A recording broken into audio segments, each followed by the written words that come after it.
J'enseigne un cours de langue à l'Université de Columbia et quand je dis langue, ça n'est bien sûr pas seulement la langue,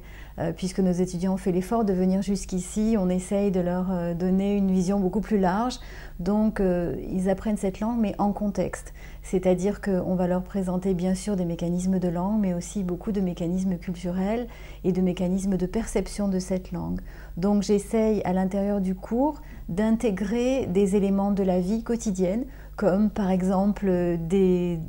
publicités qu'ils ont pu voir dans le métro, des prospectus qu'ils ont pu avoir entre les mains, ou même des situations, et nous allons les décoder et les analyser à travers le spectre de la langue, mais aussi à travers l'histoire de cette culture et la vision qu'ont les Français de certains aspects de leur société. C'est ce qui m'intéresse, c'est qu'ils aient à travers la langue d'autres perspectives, une décentration qui leur permette d'appréhender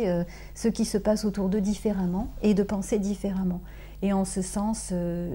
mon grand plaisir, c'est d'avoir des étudiants de différentes nationalités qui peuvent parler plusieurs langues et d'utiliser ces savoirs dans ma classe pour qu'on puisse faire des parallèles, qu'on puisse confronter ou simplement comparer des façons de voir le monde, de le nommer, de le dire.